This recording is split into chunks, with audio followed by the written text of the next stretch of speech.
untuk saya. Terima kasih juga untuk teman-teman hari ini yang sudah mau datang membantu saya untuk pengembasan pemahaman dan penerapan budaya positif. Di sini saya, mungkin teman-teman udah kenal semua ya dengan saya Bunda Gilang Pertiwi, biasanya dipanggil Bunda Agi. Saya adalah calon guru penggerak angkatan 9 yang dimana saya dapat tugas yaitu aksi nyata untuk penyampaian pengembasan tentang pemahaman dan penerapan budaya positif di sekolah. Budaya positif di sekolah kita itu sangat penting. Nah, di sini juga saya mempunyai visi yaitu menjadikan anak-anak didik kita menjadi anak yang mempunyai karakteristik yang sesuai dengan profil pelajar Pancasila kita. Nah, di sini kita akan belajar bersama-sama tentang budaya positif. Di sini tidak ada yang lebih pintar, saya pun di sini masih belajar dan kita sama-sama belajar hari ini. Nah, di sini ada materi, ada beberapa materi, tetapi sebelum bermateri saya mau ice breaking biar gak ngantuk.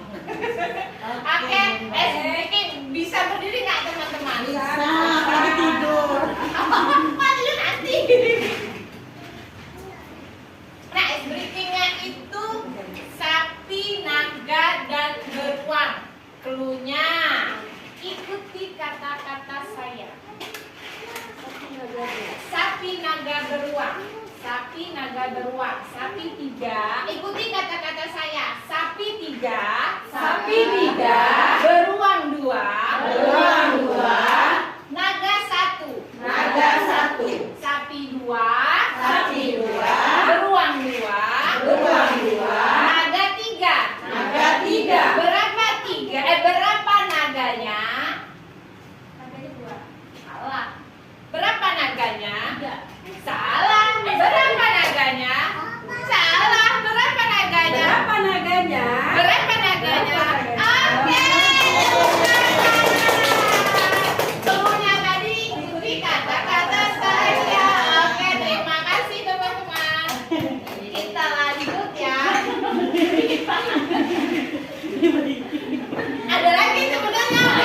Nanti lagi ya Bun. Oke, Ini kita sebenarnya lanjut. fokuskan ke fokus aja, konsentrasi. Konsentrasi, ya lupa konsentrasi. Kurang konsentrasi, kurang minum. Silakan diminum, Bunda. Ya, sambil diminum nggak apa-apa Bun. Kita lanjut ya Bun. Nah, sebelum kita ke materi, di sini ada beberapa pertanyaan. Setuju atau tidak teman-teman di sini? Hukuman itu dapat mendisiplinkan anak. Yang kedua, pemberian hukuman dengan hal positif seperti membaca atau membersihkan halaman sekolah dapat meningkatkan disiplin anak.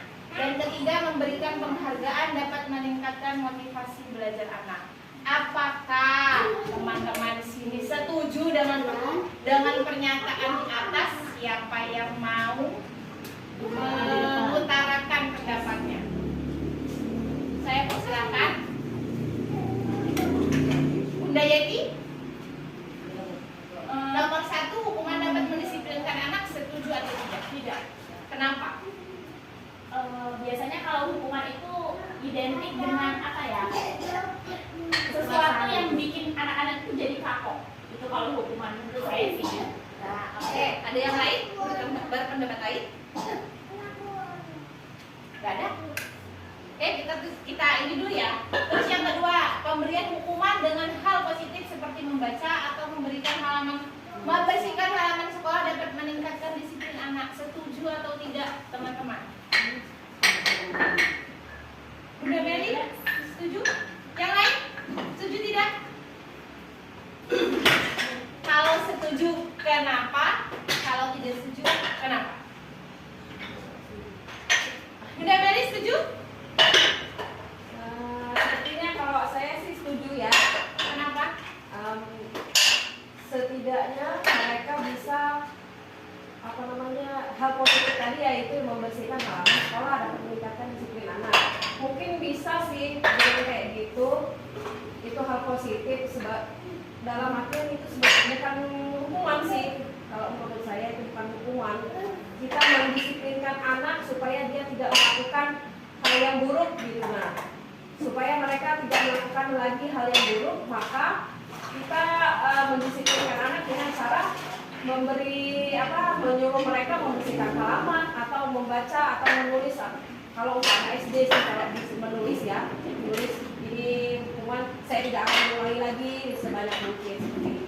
Kalau menurut saya Setuju. Ada yang berpendapat beda? Sebenarnya sih ada ya, cuman mungkin kata-katanya bukan hukuman, Ya. bukan pemberian hukuman. Ya. Ya, jadi kayak apa ya kata-kata yang lain selain kata-kata Apresiasi karena kata-kata hukuman itu ya itu tadi identik dengan sesuatu yang berat dan bikin anak-anak jadi kayak kapok gitu kan. Maksudnya apa ya? hukuman itu identik dengan kekerasan Ya, seperti terus itu. bisa mungkin bikin dia sakit hati atau terluka Ya. dan lain sebagainya. Nah, kalau kata-katanya pakai kata-kata hukuman. Ya. Oke, terima kasih Bunda. Nah, yang ketiga, memberikan penghargaan dapat meningkatkan motivasi belajar. Teman-teman setuju atau tidak dalam pernyataan? Setuju banget, setuju. Ada pendapat kenapa setuju? Setujunya kenapa? Bunda Tuti. Karena dapat memancing anak. Jadi kemarin saya dapat ini hari ini harus begini. Bunda Tuti. Setuju karena kalau ini misal anak hari ini dia dapat permen 1, pasti besok dia lebih memikirkan lagi. Oh, kalau aku hari ini dapat 1, besok aku harus dapat 2. Kalau menurut saya sih ya setuju ya meningkatkan motivasi anak karena anak-anak itu juga kan kalau kita senang, ya dia senang. Nah besok berarti saya gimana sih biar senang lagi gitu. Nah itu juga sebagai apa namanya untuk kita sebagai guru juga harus memotivasi anak dengan salah satunya dan juga nggak boleh sering-sering. Tidak boleh sering. Iya, dan tidak boleh sering-sering. Jadi setuju banget. Sebenarnya penghargaan tidak harus berupa hadiah yang Ya. gitu ya. Jadi bisa apa aja sih, misalnya kayak kita dia bisa menjadi Pujian. itu bisa berupa pujian atau bisa sekedar kata-katanya gimana ya? Sekedar dikasih senyum atau dikasih bintang di LK-nya, atau kalau di LK saya itu biasanya kan ada BB, MB, BSB, BSH, BSB. Itu saya kasih tahu ke anak, kalau kamu dapatnya centangnya di sini dari bunda berarti itu belum bisa. Nah, gimana caranya besok biar centangnya di sini? Jadi nulisnya harus rapi, misalnya berhitungnya harus benar. Pokoknya ya saya kasih tahu gitu sih. Jadi apa ya?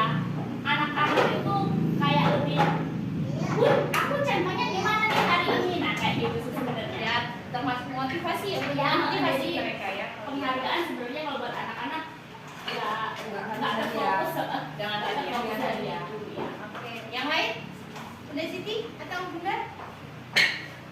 Setuju karena memberi penghargaan juga itu bisa meningkatkan semangat mereka. Misalnya bisa hasil karya mereka kita tempel untuk dilihat sama teman-teman yang lain, juga bisa memotivasi teman yang lain untuk lebih baik. Oh gitu. Oke. Rata-rata setuju ya Bun untuk ketiga. Iya. Untuk yang ketiga. Nah, nanti di sini ada jawabannya tersendiri di materi di dalam materi ini. Apakah penghargaan itu dapat memotivasi belajar anak? Itu nanti ada di materi. Kita lanjut ya Bun. Kita simpan dulu jawabannya, nanti ada jawabannya di dalam materinya. Kita lanjut ya Bun. Di sini ada beberapa materi yang akan saya sampaikan, yaitu ada topik yang pertama tentang disiplin positif dan nilai kebajikan universal.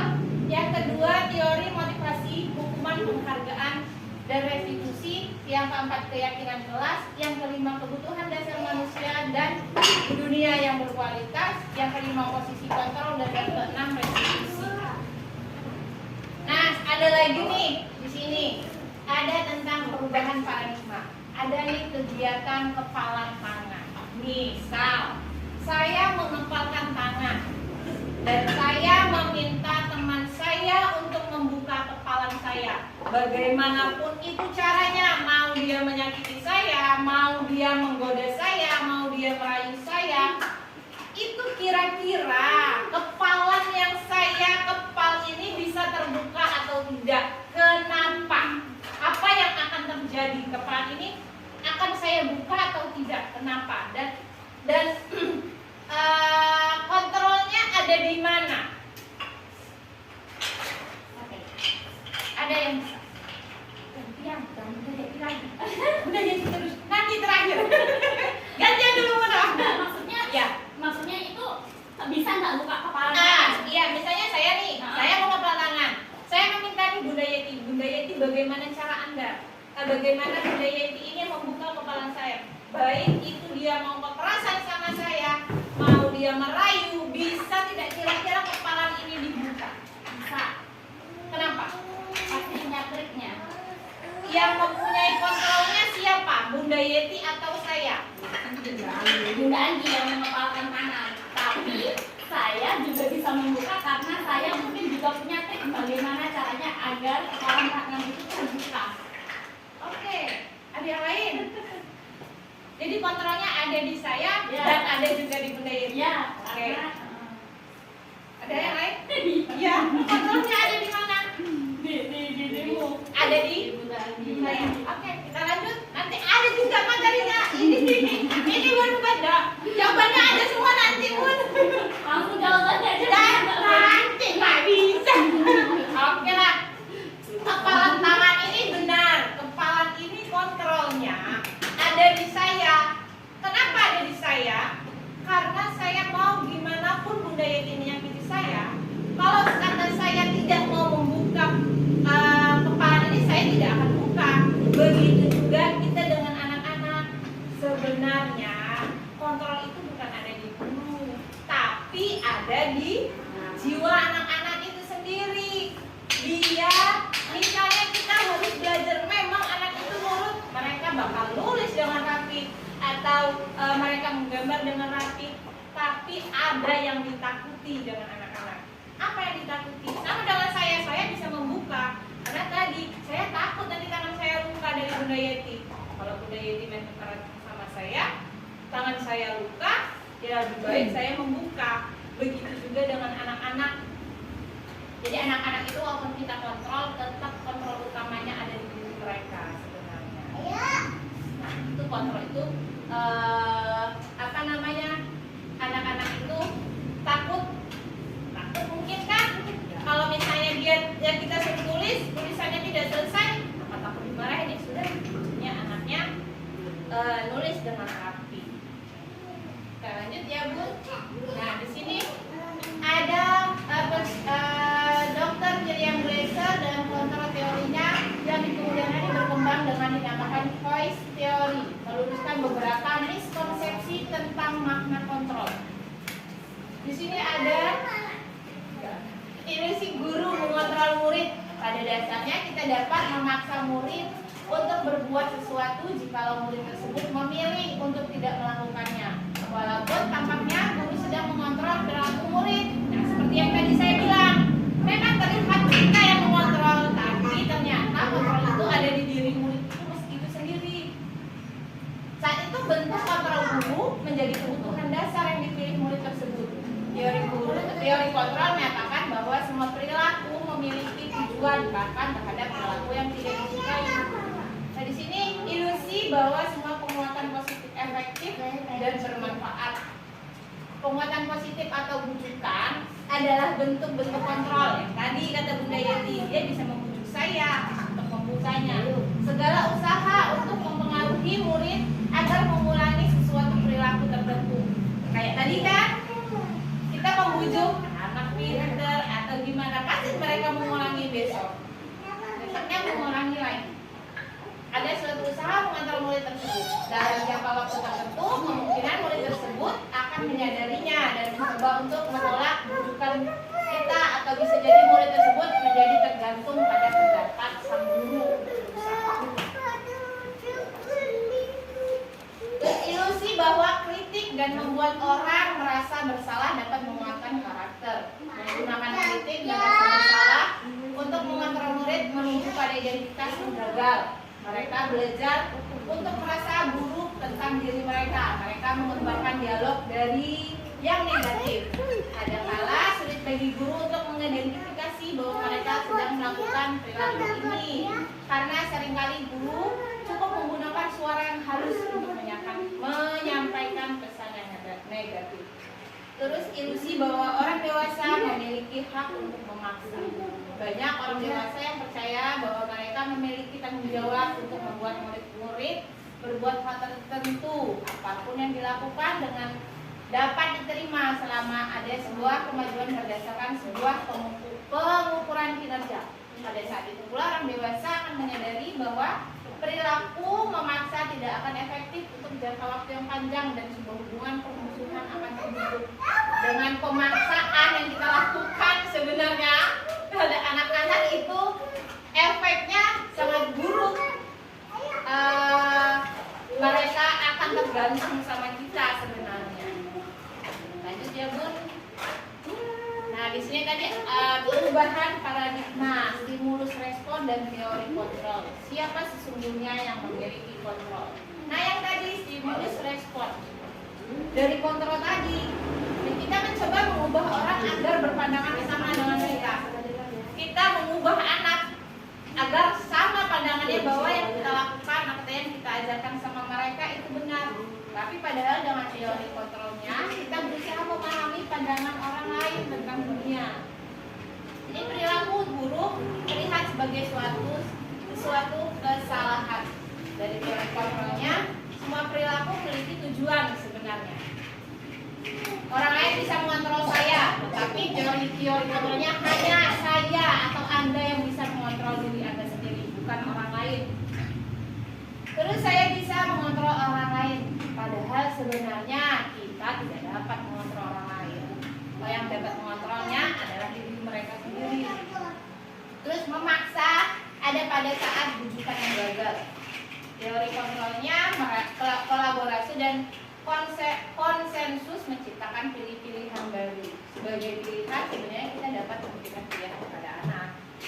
Terus model berpikir menang atau kalah. Teorinya seharusnya model berpikirnya menang-menang. Anak itu harus ada juara semua, tidak ada yang kalah. Nah, di sini kita masuk ke topik yang pertama, yaitu disiplin positif dan nilai kebajikan yang universal. Nah, di sini apa makna disiplin? Sebenarnya nanti deh, saya mau tanya dulu, apa sih itu disiplin? Apa menurut teman-teman disiplin itu apa sih? Disiplin itu mentaati peraturan yang ada. Mentaati peraturan yang ada. Ada lain? Bunda Meli? Melia? Bunda Melia?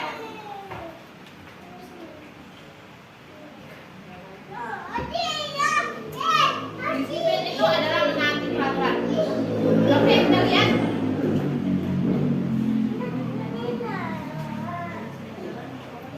Nih, apakah makna disiplin?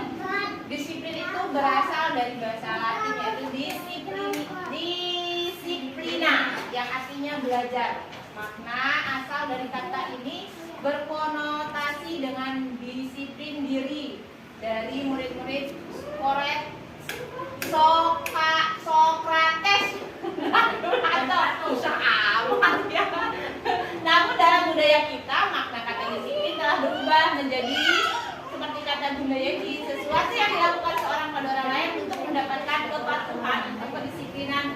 Kecenderungan umum adalah menghubungkan kata disiplin dengan ketidaknyamanan, bukan apa yang kita hargai atau pencapaian suatu tujuan mulia. Itulah kata disiplin. Nah, di sini ada nilai-nilai kebajikan. Kalau kata Dr. William Glasser, teorinya mengatakan bahwa setiap perbuatan itu memiliki tujuan. Kalau Dian Gosen tahun 98 mengemukakan bahwa dengan mengaitkan nilai-nilai kebajikan yang diyakini, seseorang akan memotivasi intrinsiknya akan terbangun sehingga menggerakkan motivasi dari dalam untuk dapat mencapai tujuan mulia yang diinginkan. Itu menurut Dian Gosen. Nah, nilai-nilai kebajikan itu ada apa aja?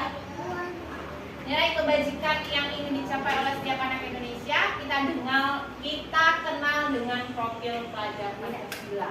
Dimensinya profil pelajar Pancasila itu beriman, bertakwa kepada Tuhan Yang Maha Esa dan berakhlak mulia, mandiri, bernalar kritis, berkebinekaan global, bergotong royong dan kreatif. Nah, di sini saya mau tanya, apakah nilai kebajikan ini sudah dilaksanakan di sekolah-sekolah teman-teman? Sudah. Apa contohnya? Apa? Ada yang bisa kasih dulu, Bunda Yati lagi, Bunda Siti atau Bunda yang baju merah? Baju merah. Ya, apakah? Ya, kasih dulu Bunda Yati lagi, gantian. Nilai. Nah, oke.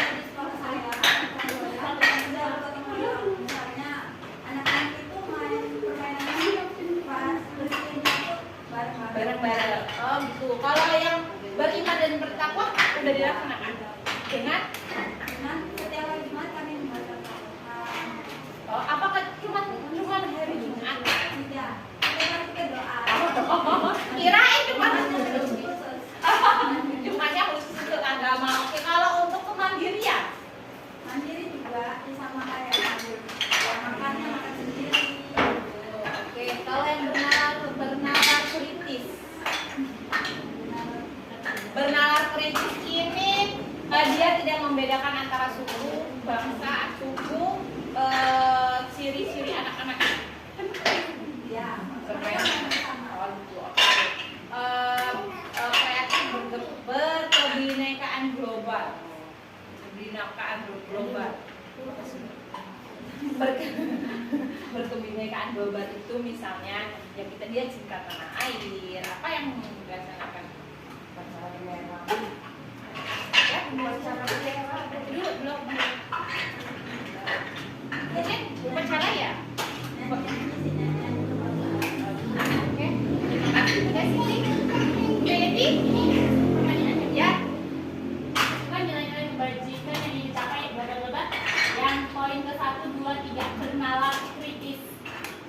Kan? Nah, anak TK itu kan biasanya kalau nggak dikasih kalimat pemantik terlebih dahulu dia tidak bernalar kritis. Jadi dia harus kayak dipancing dulu. Gimana caranya kalau buat anak-anak itu tanpa harus ada kalimat pemantik tapi dia bisa bernalar kritis. Oke, dengan bernalar kritis itu sebenarnya harus dengan kalimat pemantik ya. Sebenarnya bisa Bu, karena kalimat pemantik. Kita tontonin aja video misalnya. Dan nanti adalah anak-anak itu video apa ya? Misalnya jangan usah video lah, bernalar kritis kita ajak ke mana sih keluar ke yang banyak tanaman ya. Kita ajak ke tanaman. Pasti kalau dia melihat tanaman yang belum pernah dia lihat, dia pasti bertanya atau bagian pohon yang belum pernah dia ketahui. Oke, apakah bernalar kritis itu hanya pada pertanyaan, Bunda ini apa Bun? Tidak. Nah, sedangkan kalau misalnya, oh maaf ya Bun, ini sebenarnya Ya, kita kan sharing. sebenarnya kita Kan kan sharing. sekolah, cuman kita memang beda kelompok jadi kita Iya di sini sharing. Nggak ada yang lebih pintar Pun. Saya juga Nah, masih nah, belajar. makanya aku juga pengen nanya ini karena ada kebetulan ada. Jadi gini Bun, kalau misalnya kita bawa keluar oke atau kita tontonin video, pasti kita punya dong kalimat pemantik. Jadi misalnya, Ya. jadi tadi siapa yang makan kayu? Kayak waktu kita nonton video. Ya. Rakyat Bun gitu kan. Sedangkan kita tetap harus punya kalimat pemantik itu kan. Gitu. Kalau anak-anak berdalam kritis kan pasti dia Udah dengan ini dia nah, sendiri. maksud saya itu gitu. Gimana caranya biar anak itu bernalar kritis tanpa harus ada kalimat pemantik dari kita.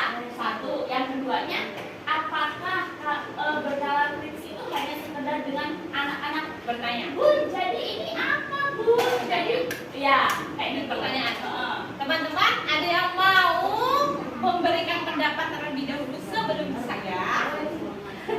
Melia, Bunda Rini, Bunda Siti, Bunda Tuti, Bunda Yati atau Bunda yang aduh Bunda Bunda Meli, Bunda Meli sama. Bunda Meli juga itu Melia, itu Meli Nomor ya. pakai. Nah.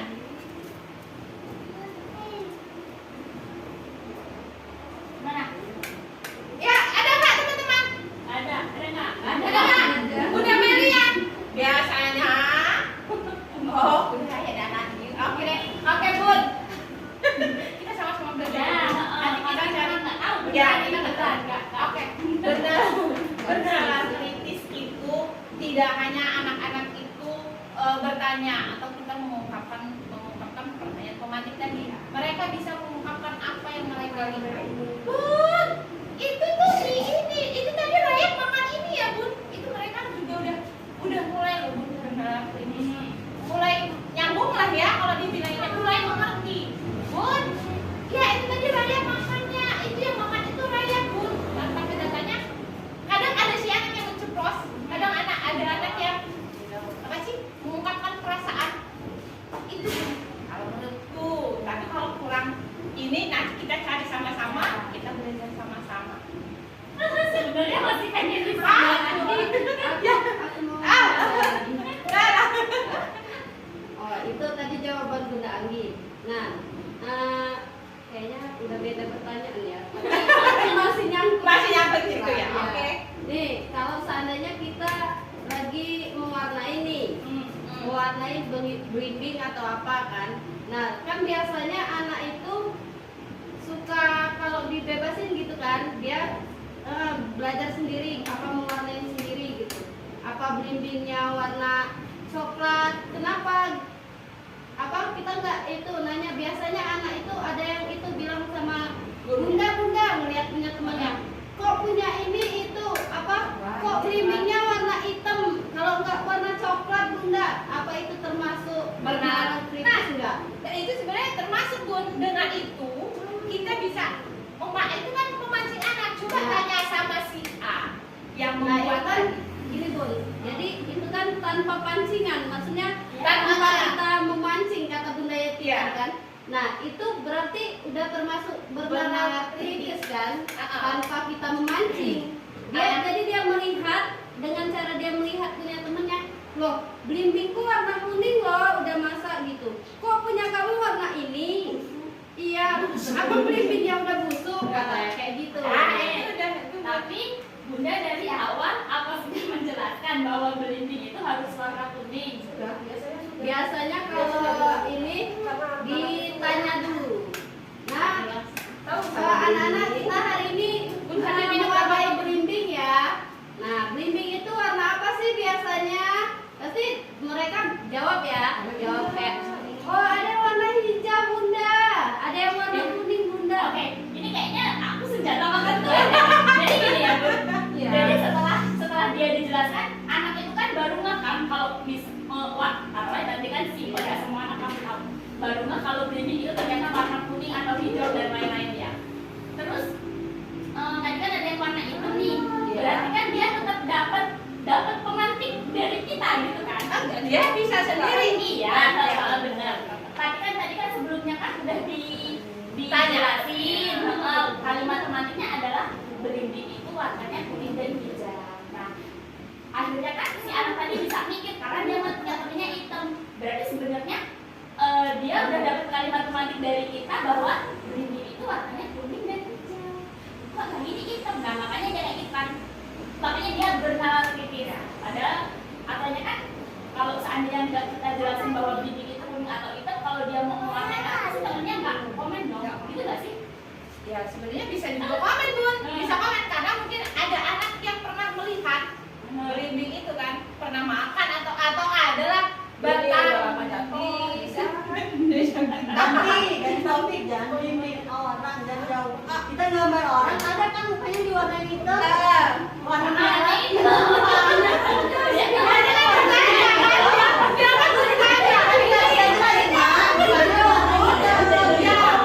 Jadi kan dia juga udah bisa dari gambaran tadi juga tanpa pakai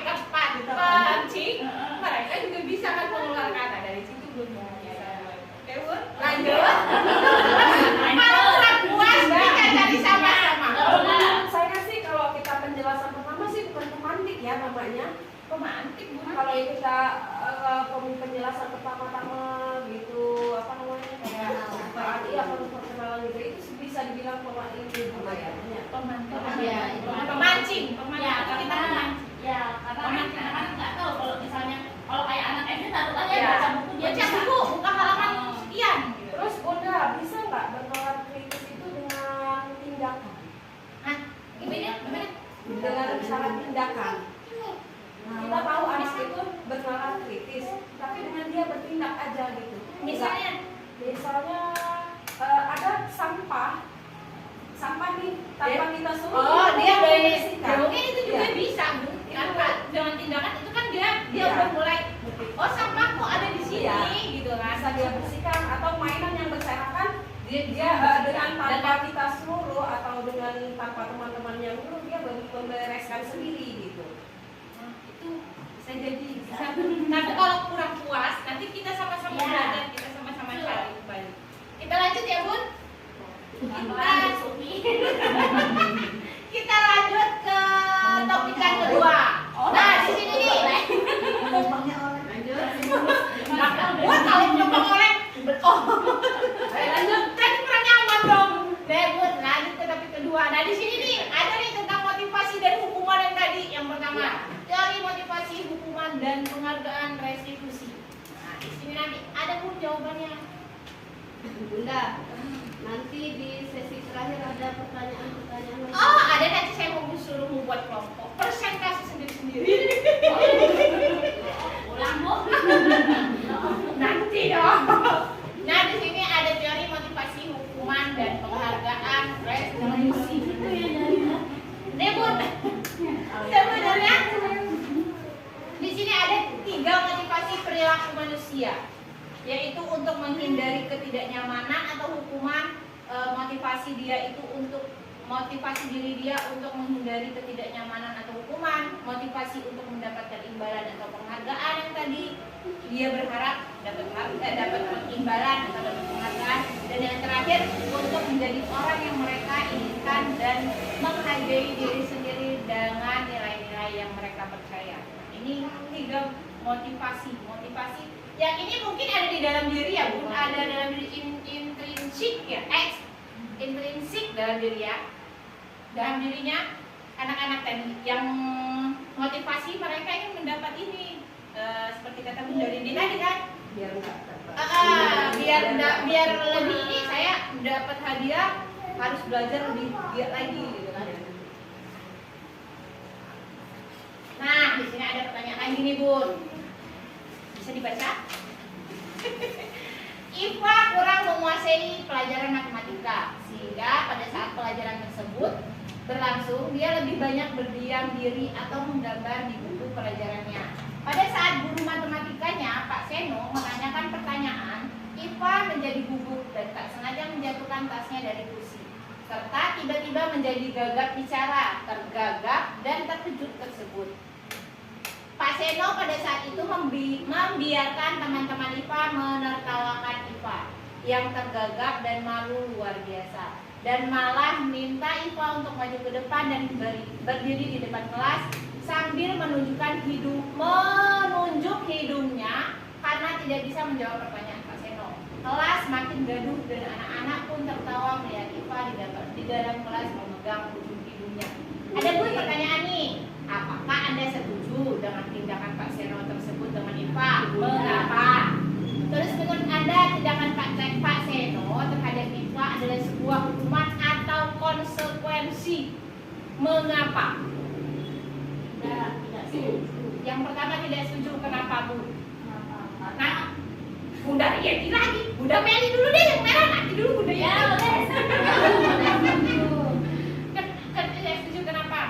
Karena tindakan Pak Seno itu bisa membuat rasa percaya Iva itu menurun juga, dan sebenarnya bikin kelas makin gaduh juga karena anak-anak yang lain teman-teman itu dibiarin aja, seharusnya kan nggak boleh dibiarin, dibilangin gitu. Oke, ya gimana Bunda Yeti? Kalau aku sih nggak setuju tindakan Pak Seno. Apa ya, karena termasuk bullying nggak sih?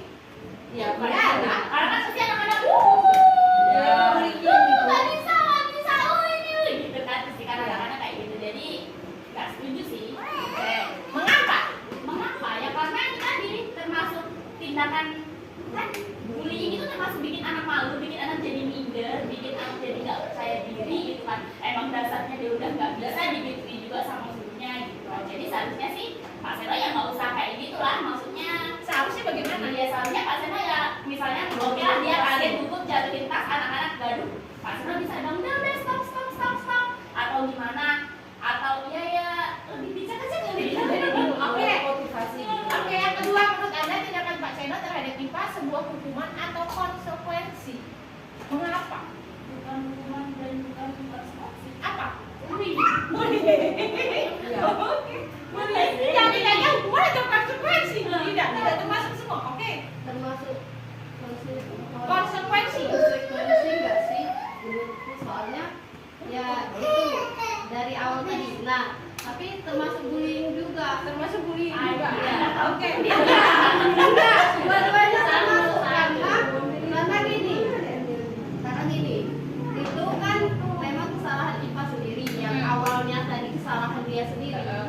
Nah, dan karena IPA tidak mendapati pembelaan dari gurunya juga, jadi kayak bapaknya jadi ikut-ikutan nggak sih? Bapaknya yang dia enggak, maksudnya ya betul kata Bunda Yati tadi, harusnya sikap Bapak Seno tadi nggak kayak gitu. Harusnya dia menengahi sebagai guru, dia harus menengahi sama. Hukuman kalau disuruh milih ya Bun, sebenarnya tidak ada pilihan, tapi lebih ke hukuman sih kalau menurutku, karena kan kalau hukuman itu lebih tidak direncanakan ya. Jadi pas nggak siap, maksudnya kalau konsekuensi kan ada nanti, kalau sebab akibat lah ya. Kalau kamu gini jadinya gini, kamu kalau misalnya ngelakuin ini kamu jadinya apa akibatnya begini. Cuman kan kalau hukuman itu kan kayak tiba-tiba. Jadi kalau disuruh milih antara hukuman atau konsekuensi, itu hukuman. Cuman tapi seharusnya Pak Seno juga nggak sebegitunya dong, karena kan ini kan apa ya, tadi sih menanyakan pertanyaannya pada IPA. Sedangkan kan dia memang mungkin dia guru tadi kan karena dia memang nggak bisa matematika kan gitu. Jadi kalau nggak bisa ya kenapa harus dihukum gitu. Sedangkan anak-anak itu kan punya apa ya, punya kesukaan lah ya. Kalau nggak suka matematika kan Punya apa ya? Karakter ya kali ya. Perkembangannya sesuai dengan karakter mereka kan. Oke. Nah dari sini nanti kita ya. Oke. Kalau menurut saya itu konsekuensi. Kenapa? Karena kan pas pelajaran itu sampai dia. Ipa. Makanya itu banyak diam, nggak nanya aja ke Bun. Kalau ditanya dia nggak mau ngegambar. Oh, jadi istilahnya dia jadi dengan dia banyak diam, konsekuensinya dia tadi ditanya dia tidak bisa, dia mendapatkan konsekuensinya itu tadi. Oke, kita lanjut. Nah, di sini ada jawabannya Bun. Kita lanjut. Jawabannya Anda sendiri nanti. Nah, coba. Bun, ada nih. Coba Bunda isi. Ada sih. Yang pertama, mencatat antara hukuman atau konsekuensi ya Bu. Nanti benar atau tidak pengertian hukuman dan konsekuensi.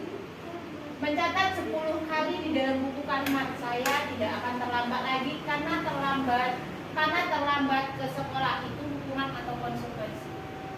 Konsekuensi itu nggak ada yang pun di situ ya. Konsekuensi ya yang pertama. Oke, yang kedua bisa dicatat nggak Bu? Ada kok, ada ya kan? Bisa dicatat nggak? Itu kan kosong kan? Coba ditulis nanti benar atau tidak. Ini di sini. Ya. Ini kosong. Oh, nggak ada latihan kosong. Wow. Coba diisi Bun, itu ada.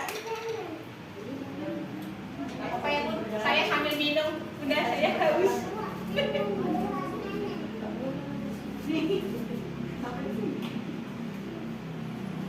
Dulu Bun. ini main konsekuensi atau hukuman? Nanti, nah makanya kita cari tahu dulu ini benar atau tidak. Konsekuensi itu apa, hukuman itu apa. Nanti dijelaskan. Ya, iya benar. Tapi kalau dari sini bisa jadi konsekuensi dan hukuman juga. Terbalik Karena kan ini akadnya nggak ada, dalam artian nggak ada penjelasan dulu. mereka perjanjiannya apa nih dari tindakan guru ini, makanya bisa jadi hukuman atau konsekuensi. Nah makanya itu ditanya tindakan gurunya ini nih gurunya itu menyuruh mencatat 100 kali pada anak. Nah itu termasuk hukuman atau konsekuensi menurut Bunda? Kalau konsekuensi itu kan kalau tadi ada sebab akibat kan. Kalau kamu nakal kamu harus Ini akibatnya karena terlambat ke sekolah. oh, gitu. Sebabnya ini akibatnya ini. Iya, saya salah. Iya ini sebabnya ini sebabnya ya. Ini akibatnya. Hukuman mudah kalau sekolah. Nah, nggak tahu juga. Coba dulu diisi nanti kita cari jawabannya. Sudah ada langsung dibuka. Ya makanya, Bun, kira-kira hukuman atau konsekuensi yang pertama? Konsekuensi. Konsekuensi yang kedua. Sebabnya saya tidak terlambat. Iya kan kalau hukuman kan dia dadakan nih. Misal hukuman itu kan misalnya nakalin temen, hukumannya nggak tahu maksudnya. Ya, pokoknya isi dulu. Nanti kita cari. Kayaknya ini bukan sebab dan hukuman, bukan sih? Atau hukuman bukan sih? Maksudnya? Jadi maksudnya apa? Kalau bukan hukuman atau Ya, aku tuh maksud Dari sini ya, apa itu konsekuensi? Konsekuensi sudah terencana atau sudah disepakati. Kalau hukuman bersifat tidak terencana atau tiba-tiba. Oke. Nah sekarang dari tindakan gue ini, kalau dia misalnya udah disepakati sama anak-anak, kalau kamu terlambat harus nulis ini, ya berarti konsekuensi dong. Ya. Konsekuensi itu hasilnya nggak sih? Hasilnya maksudnya Bukan Bun, bukan Bun. Isi aja dulu nanti kita cari. Isi dulu nanti dijelasin. Kalau dia akibatnya loh, rasanya akibatnya. kasih konsekuensi. Nah, oke lah. Kata Bunda Yeni tadi, Bun, Dek, nomor 1 tadi konsekuensi, nomor 2 apa? Hukuman. Hukuman, nomor 3 Kalau yang Konsekuensi. konsekuensi, nomor 4 kalau menurut saya kan konsekuensinya Hukuman. hukuman, nomor 5 Konsekuensi. nomor 6 Konsekuensi. nomor 10 nomor 10 nanti dia mulai nomor 7 Konsekuensi. konsekuensi, kita lihat jawabannya.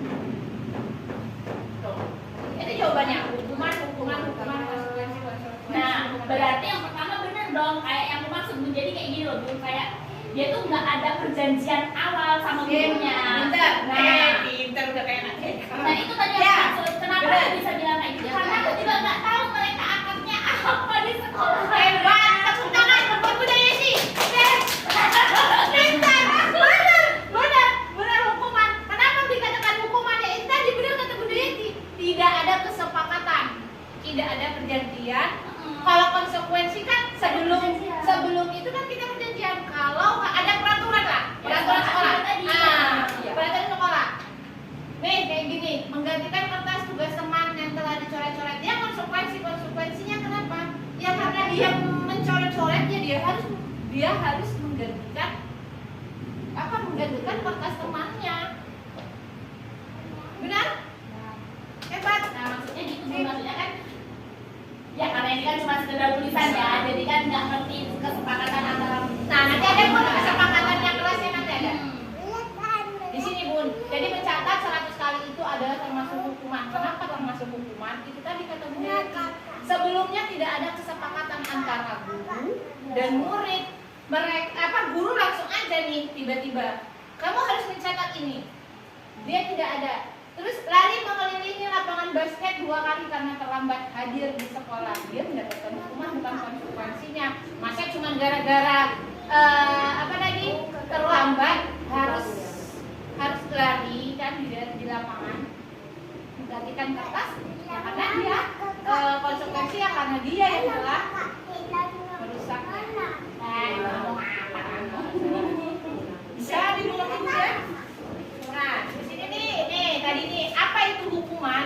Hukuman itu tidak berencana atau tiba-tiba. Anak atau murid tidak tahu apa yang akan terjadi dan tidak dilibatkan. Hukuman bersifat satu arah dari pihak guru yang memberikan dan murid hanya menerima. Suatu hukuman tanpa melalui suatu kesepakatan atau pengarahan dari pihak guru baik sebelum atau sesudahnya. Hukuman yang diberikan bisa berupa fisik maupun psikis. Murid atau anak disakiti oleh suatu perbuatan dan kata-kata. Itu hukuman. Nah, di sini konsekuensi. Konsekuensi itu sudah terencana atau sudah disepakati antara guru dan murid.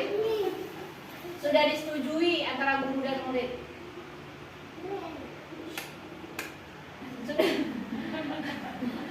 Dan murid kalian sudah mengetahui sebelumnya konsekuensi yang akan diterima bila ada pelanggaran. Maybe apa? Jadi benar kata Bunda Yeti, kalau konsekuensi itu harus ada sebab akibat dan kesepakatan. Oke.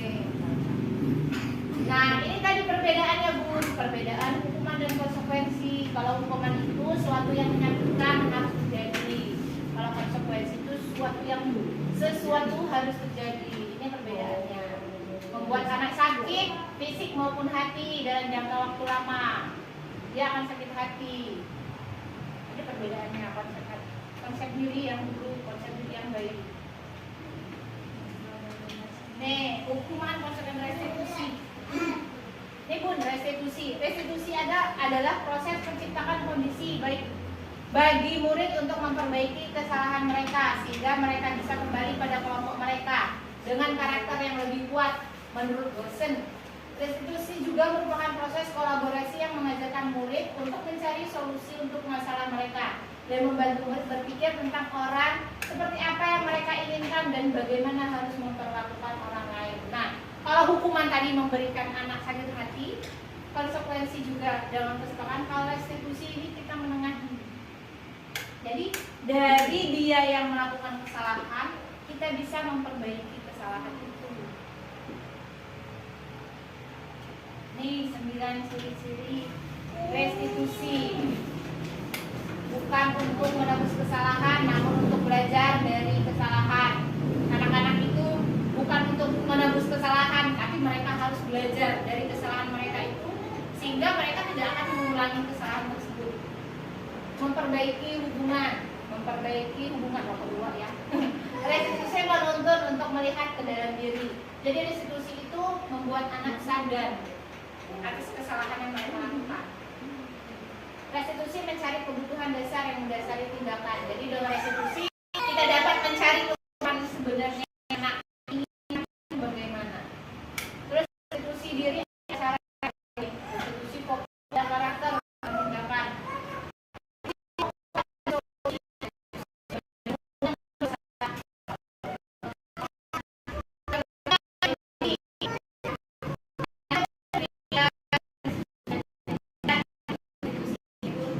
Nah, di sini ada keyakinan kelas. Sebelum materi, apakah bunda-bunda sudah melakukan keyakinan kelas dengan anak-anaknya? Sudah melakukan keyakinan kelas dan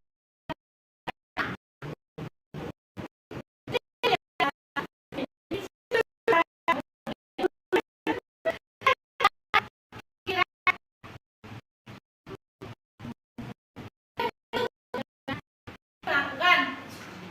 Nanti dulu. Nah, tuh di sini sudah melakukan keyakinan kelas.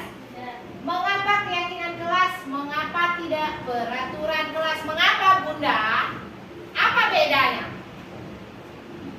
Jangan dibaca dulu. Jangan dibaca dulu. Apa perbedaan peraturan dan keyakinan kelas? Kalau peraturan udah tertata atau susun. Siapa yang menyusun? Guru. Kalau keyakinan kelas atau kalau keyakinan kelas? Kesepakatan antara murid Dari guru dan ya, benar. Mengapa keyakinan kelas? Keterangan Bunda. Kayak Bunda ini. Hebat. Mengapa keyakinan kelas? Karena keyakinan kelas itu kita buat bersama murid. Bukan cuma kita yang buat. Kalau kita yang buat, kadang kan anak protes sih. Peraturan bener kan? Bener ya Bunda ini ya? Kebanyakan kalau jangan begini, oh anak-anak, Bunda ini, gitu kan? Gitu. Nih, menekankan kan pada keyakinan kelas, seorang akan lebih memotivasi seorang dari dalam, seorang akan lebih tergerak dan bersemangat untuk menjalankan keyakinan daripada hanya sekedar mengikuti serangkaian peraturan yang tertulis tanpa makna. Sama aja dengan murid kalau tidak ada kesepakatan. Saya sudah tidak ada buktinya. Oh, dengan kata-kata mereka sudah salah. Bukti. Keyakinan kelas saya anak-anak sebelum belajar. Keyakinan apa peraturan kelas kita apa? Bunda, bicaranya gantian. Belajarnya dengan baik.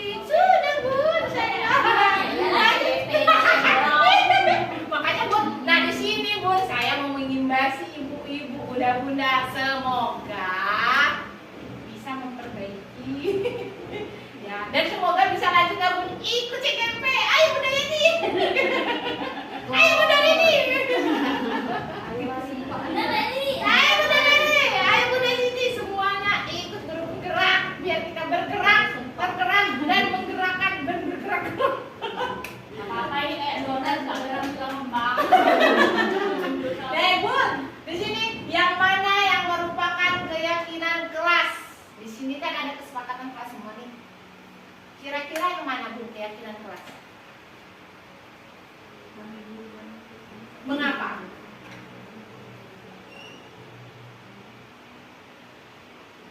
Maksudnya dari Dari sini nih, dari yang ini kan kesepakatan kelas semua nih Bun. Nah, dari kedua ini yang mana kira-kira yang hijau atau yang putih yang merupakan keyakinan kelas? yang hijau keyakinan.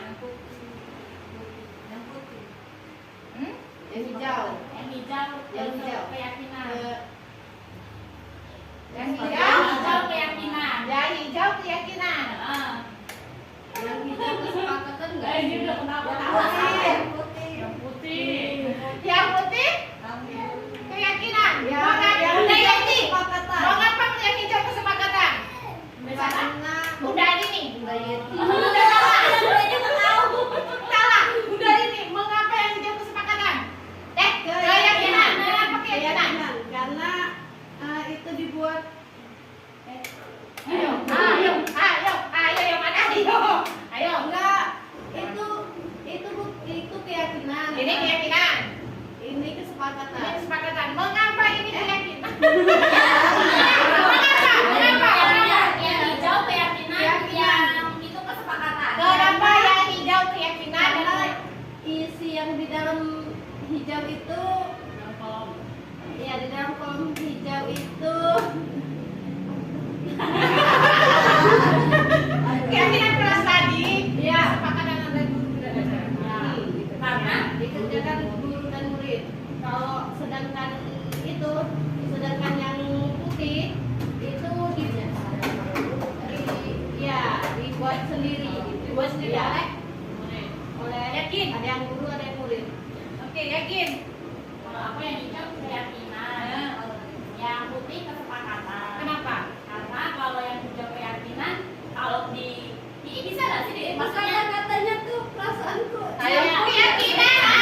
Enggak, sebenarnya aku sama ini sama, cuman beda alasan aja. Ya, alasannya? Alasannya kalau di kelompokku memang aku dan kelompokku membuat kesepakatan kalau datang gurunya saling tangan itu bilang assalamualaikum. Ya. Otomatis kayaknya sih, bukan otomatis sih, datang tempat aku mengucap salam.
dan peduli itu kan bisa kita Lebih kesepakatan ke anak-anak.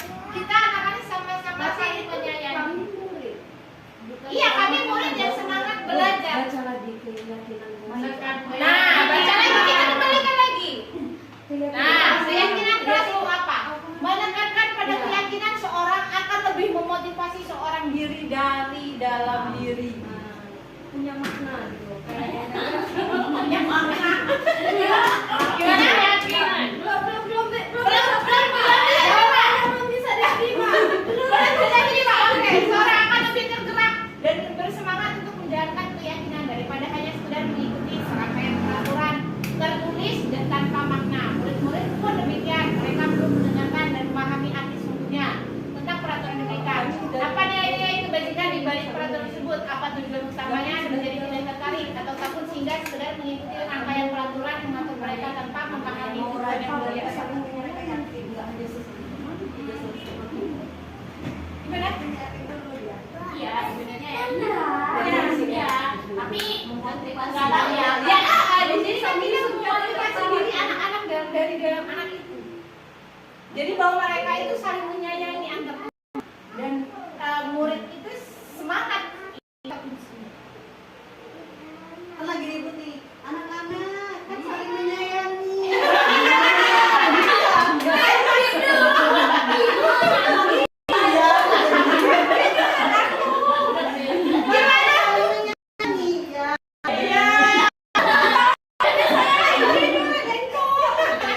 Gimana, Bun? Lanjut. Ya. Lanjut aja lah. Tapi mungkin sih kalau aku sih karena mungkin aku jarang sih ya Bun, misalnya kalau itu kita saling menyayangi enggak sih, pasti aku nggak tahu ya, mungkin kata-katanya salah atau gimana, lebih ke yang kan enggak sih? misalnya nggak boleh ya kalau sama teman, nggak boleh kayak gitu kan teman. Nah, jadi itu kan jadi keyakinan. Jadi kayak misalnya sebenarnya dari bahasa kayak gini karena yang nggak jalani tadi jadinya ya itu jadi Nah, jadi mulai sekarang coba kita sama-sama membuat keyakinan keras. Oke? Oke, betul.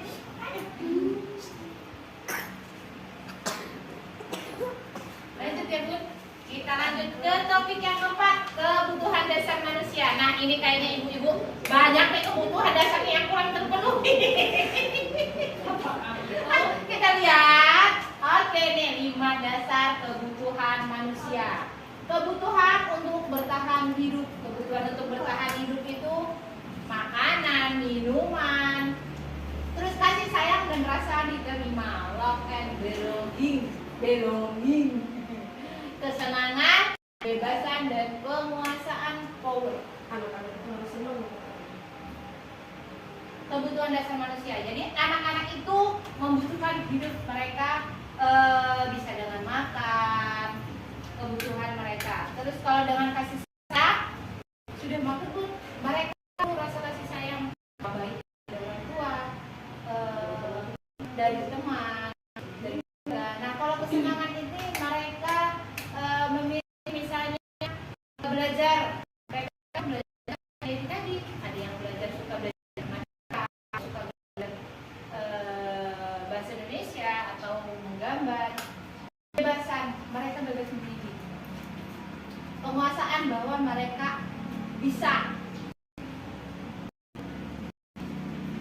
Nah, di sini ada posisi kontrol tadi, Bun. Nah, di Bunda posisi kontrol ada menghukum, pembuat merasa bersalah sebagai teman, pemantau atau manajer. Nah, ini posisi kontrol kita sebagai guru.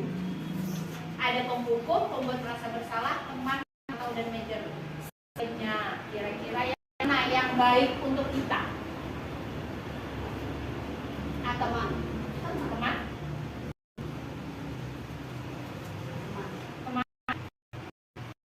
Pemantau atau pembuat bersalah? Yang baik ini. Ya, nih di sini ada guru. Kalau penghukum identitasnya guru berbuat menghati untuk menyakiti. Kata-kata, kalau kamu tidak melakukannya, awas ya.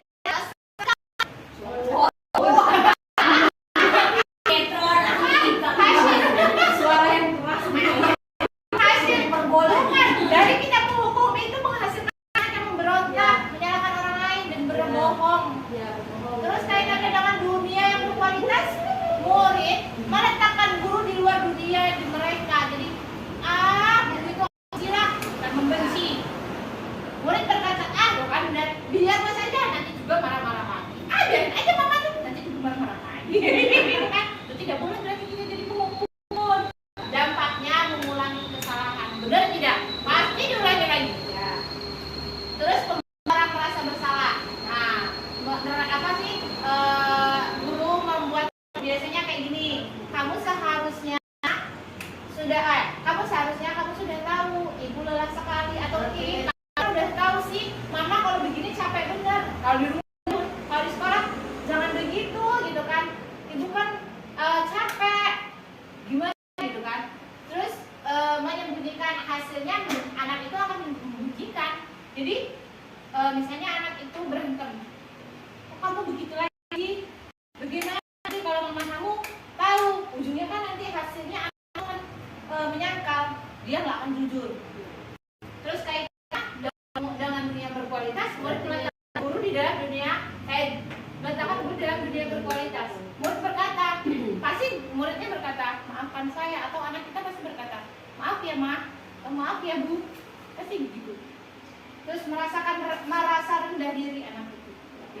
Ya, nah kata tadi teman, posisinya sebagai teman, membuat alasan-alasan untuk muridnya. Misalnya berkata, ayolah lakukan demi ibu. Masa kamu tidak mau? Tidak pernah ingat ibu pernah melakukan apa? Kalau untuk anak SD ya, Terus hasilnya ketergantungan. Jadi dia mengandalkan, ibu itu pasti membela saya lagi, gitu kan? Ibu akan membela saya kesalahan saya, gitu kan? Jadi mereka akan tergantungan sama kita. Terus mereka dulu sebagai orang yang sangat penting di dunianya. Mereka sangat membutuhkan kita, gitu kan? Muridnya berkata, saya pikir bapak atau ibu teman saya ternyata begitu, gitu kan? Dampaknya anak itu sendiri, dia tidak bisa memecahkan masalahnya dengan sendirinya. Terus kalau sebagai pemantau, menghitung dan mengukur, gurunya berbuat menghitung. Nih guru berkata kalau pemantau, apa peraturannya? Pasti anak itu berpikir kan. Hasilnya menyesuaikan diri dia bila diawasi. Kalau diawasi, kalau enggak, ya enggak berarti. Murid meletakkan di peraturan dan ukur dunia berkualitas. Murid berkata, berapa banyak bintang yang saya harus peroleh, berapa halaman yang harus saya tulis. Terus menitik beratkan pada sanksi atau hadiah untuk dirinya, dampak pada murid. Nah, kalau sebagai manajer menunjukkan pertanyaan-pertanyaan. Terus gurunya berkata, apa yang kita yakini, apa yang bisa melakukan untuk memperbaiki masalah ini. Hasilnya menguatkan pribadi anak itu. Muridnya meletakkan dirinya sebagai individu yang positif dalam dunia berkualitas. Muridnya berkata, bagaimana cara saya bisa memperbaiki keadaan. Dampaknya mengevaluasi diri, bagaimana cara memperbaiki diri. Nah, kira-kira yang baik yang mana, Bu Manajer? Mengapa tadi teman? Manajer, kenapa manajer, Bu? Jadi kayak kemarin yang budaya dia, aku kemarin kasus. Ya, jadi kita menanyakan dan menanyakan. Jadi anak itu bisa memecahkan masalah sendiri. Dia bisa meyakini, tahu bagaimana cara memperbaiki keadaannya. Gimana caranya? Ya Bu, saya bisa harus minta maaf. Jadi posisi kontrol sebenarnya yang baik adalah sebagai manajer. Nah, ada lagi nih pertanyaan nih. Pertanyaan. Siapa yang mengatakan dari posisi kontrol? Pemantau, penghukum, pemantau, teman, atau manajer, atau penghukum. Yang pertama, saya kecewa sekali dengan kamu. Itu termasuk teman. Kamu tidak pernah benar melakukannya. Penghukum. Ayolah, lakukan demi ibu atau bapak. Teman. Apakah kamu mau mendapatkan stiker bintang hari ini? Pemantau. Bagaimana kamu bisa menyelesaikan masalah ini? Manajer. Kamu selalu yang paling terakhir. Pak. Selalu pemantau.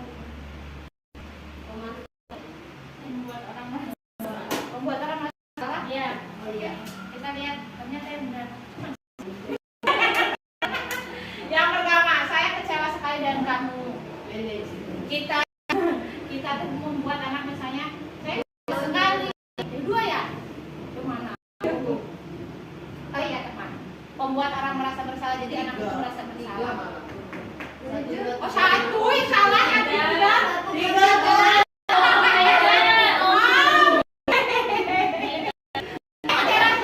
Kamu membuat orang merasa bersalah. Nggak boleh. Ya udah, banget ya. Kamu tidak dengar melakukannya sebagai penghukum. Kalau dia gurunya sebagai penghukum pasti ngomong, kamu tidak pernah benar melakukannya. Cara kasar.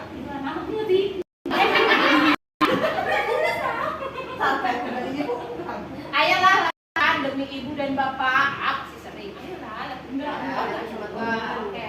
Apakah kamu mau mendapatkan stiker bintang hari ini? Pasti pernah. Enggak. Pernah. Ya kan, anak-anak sekolah. Ayo siapa yang dapat bintang?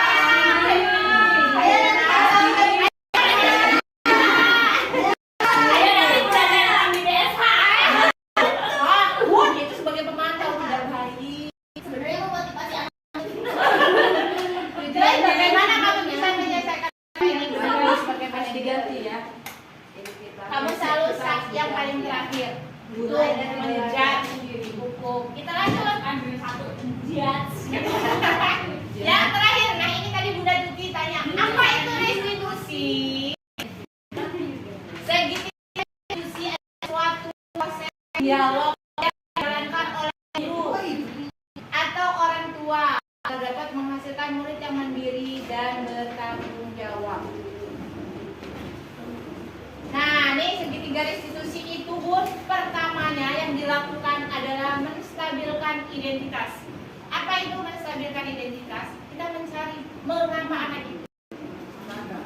Terus yang kedua, validasi tindakan yang salah. Kita mencari memvalidasi tindakan apa yang mereka lakukan. Yang ketiga, validasi tindakan yang pesawat. Yang ketiga itu menyatakan keyakinan. Salah ini Bun. Yang ketiga itu menyatakan keyakinan. Jadi yang terakhir dari segitiga restitusi itu menyatakan keyakinan, menanyakan keyakinan. Nih, dalam menstabilkan identitas guru itu sering berkata, berbuat salah itu tidak apa-apa, tidak ada manusia yang sempurna. Saya juga melakukan kesalahan seperti itu. Kita bisa menyelesaikan ini. Bapak atau ibu tidak tertarik mencari siapa yang salah, tapi Bapak Ibu ingin mencari solusi permasalahan ini. Kamu berhak merasakan begitu. Apakah kamu sedang menjadi teman yang baik buat dirimu? Ini menstabilkan identitas ya. Ini validasi. Ini menanyakan keyakinan. Nah, Bun, saya tuh mau buat kelompok. Tapi kira-kira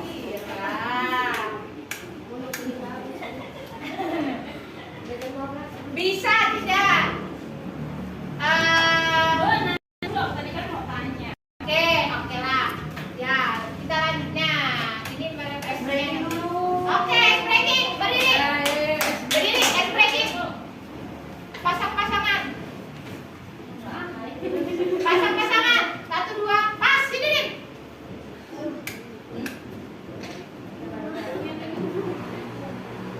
Nih Bun, ice break ya. Apa? Gimana, Day? Udah enak dulu. Nih. Apa, Bun?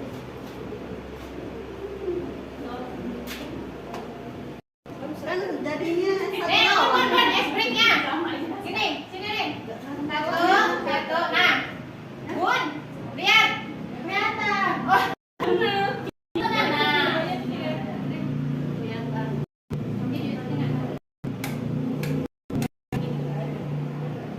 betul ini.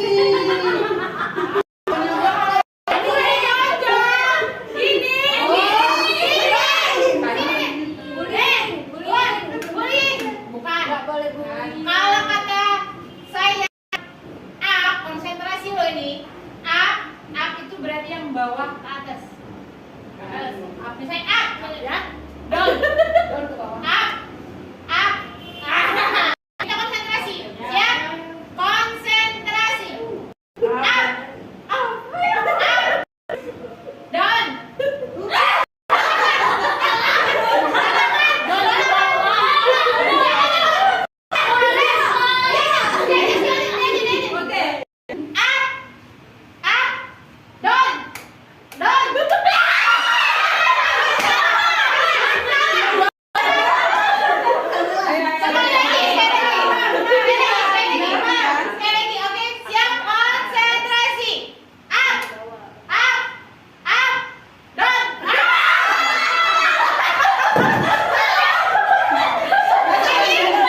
Oke, Bunda, lanjut ke sini ada refleksi. Dari apa yang saya paparkan, hal baru apa yang mengubah paradigma saya? Maksudnya kalian ya, kalian yang kalian dapatkan hari ini. Paradigma baru lah, mengubah pemikiran kalian. Yang mengubah sih keyakinan sama itu tadi satu. Terus, Ya, yang keduanya ya boleh tunjuk ya, boleh berbicara. Ya maksudnya kali ya. Siapa? Ibu. Nanti. Hal baru apa yang mengubah paradigma? Yang mengubah hal baru apa?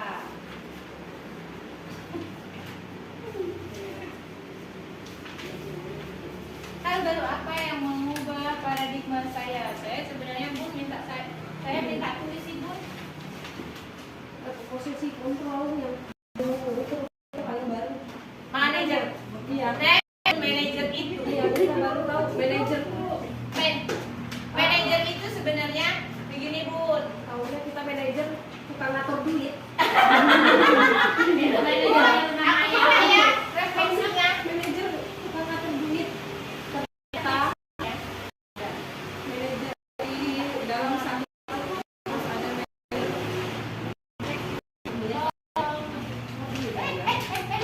Ini apa? Aku kalau Jadi, kata-kata tuh kalau ditulis tuh kadang-kadang susah, tapi mau direkam sebenarnya. Bun, maksudnya oke, silakan boleh berpendapat refleksinya, Bunda.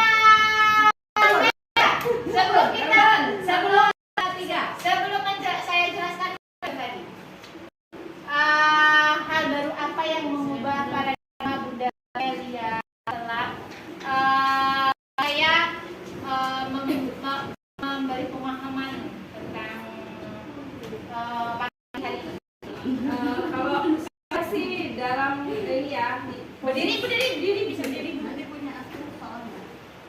kalau saya hal baru yang saya dapatkan dari sesi ini yang saya sendiri ini ya posisi kontrol. Di sini saya baru tahu nih kalau manajer itu Yang paling baik. Tadinya saya tuh yang paling baik dalam posisi kontrol sebagai guru itu kita sebagai teman kepada murid gitu ya, teman kepada peserta didik kita memposisikan diri kita sebagai teman. Nah, ternyata Ada yang lebih baik ada yang lebih baik lagi, yaitu manajer gitu loh. Ini hal yang baru saya dapatkan dari CGP. Terima kasih. Udah, satu lagi Bun, perasaan apa yang muncul sama mengikuti sesi ini, khususnya mengenai makna disiplin dan motivasi intrinsik, motivasi dalam diri anak tadi. Motivasi. Oh tadi penghargaan, perasaan yang muncul. Perasaan Bunda. Perasaan yang selama mengikuti kegiatan hari ini. Perasaan saya ini sebenarnya saya senang sekali mendapatkan ini ilmu. Iya, ilmu atau ilmu pengetahuan yang kita tidak tahu sama sekali tadinya. Penanggapan kita posisi misal tadi ya kayak posisi kontrol saya tuh udah bagus banget nih perasaan saya. Menurut saya memperlakukan diri saya sebagai teman kepada murid saya itu menurut saya udah bagus banget. Keren ya. Keren tuh. Tetapi ternyata Ada yang di lebih sini bagus. lebih bagus lagi dan lebih baik lagi gitu daripada kontrol kita sebagai teman kepada murid, yaitu sebagai manajer di sini. Jadi setelah ini semoga Bunda Meli bisa menjadi manajer untuk anak-anak. Amin. Dan semoga saya bisa menerapkan